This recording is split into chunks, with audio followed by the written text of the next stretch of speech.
ખંભાતમાં railway ફાટક પાસે કરોડો રૂપિયાના ખર્ચે નિર્માણાધીન બ્રિજના કામને લઈને ભારે વાહનો માટે જાહેર કરાયેલા ડાયવર્ઝનના નિયમોના ભંગનો મામલો સામે આવ્યો છે। આ મુદ્દે સ્થાનિકોમાં ભારે રોષ ફેલાયો છે અને મોટી સંખ્યામાં રહેવાસીઓએ ખંભાતના પ્રાંત અધિકારીને આવેદનપત્ર આપી તાત્કાલિક કાર્યવાહી કરવાની માંગ કરી છે। પ્રાપ્ત માહિતી અનુસાર ખંભાત રેલવે ફાટક પાસે કરોડોના ખર્ચે બનતા બ્રિજનું કામ ટલ્લે ચડ્યું છે, ત્યારે આ બ્રિજના નિર્માણ કાર્યને કારણે ખંભાત પ્રાંત અધિકારી દ્વારા 15 ફેબ્રુઆરી 2026થી 11 ડિસેમ્બર 2026 સુધી ભારે અને મોટા વાહનોના ડાયવર્ઝન અંગેનું જાહેરનામું પ્રસિદ્ધ કરવામાં આવ્યું હતું। આ જાહેરનામા મુજબ ભારે વાહનોને કાણીસા ચોકડીથી કાણીસા ગામમાંથી હરિયાણ રંગપુરથી 60 ચોકડી ઝીણજથી દેહડા તરફ જવાનું હતું, પરંતુ સ્થાનિકોના આક્ષેપ મુજબ કેટલાક ખનન માફિયાઓ અને વાહન ચાલકો દ્વારા આ જાહેરનામાની ખુલ્લેઆમ અવગણના કરવામાં આવી રહી છે।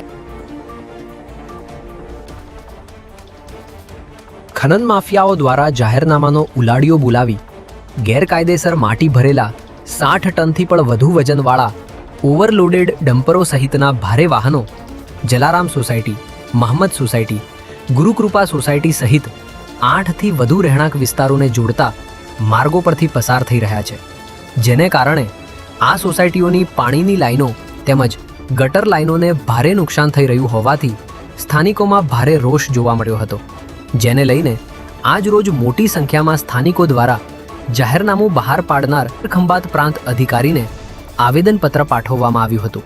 બીજી તરફ આ તમામ ઓવરલોડ વાહનો પ્રાંત કચેરી સામેના માર્ગ પરથી જ પસાર થતા હોવા છતાં તંત્ર દ્વારા કોઈ અસરકારક કાર્યવાહી ન કરવામાં આવતા સ્થાનિકોમાં અનેક સવાલો ઊભા થયા છે। હવે તંત્ર આ રજૂઆતને કેટલી ગંભીરતાથી લે છે અને નિયમભંગ કરનારાઓ સામે શું પગલાં ભરે છે તે જોવું રહ્યું।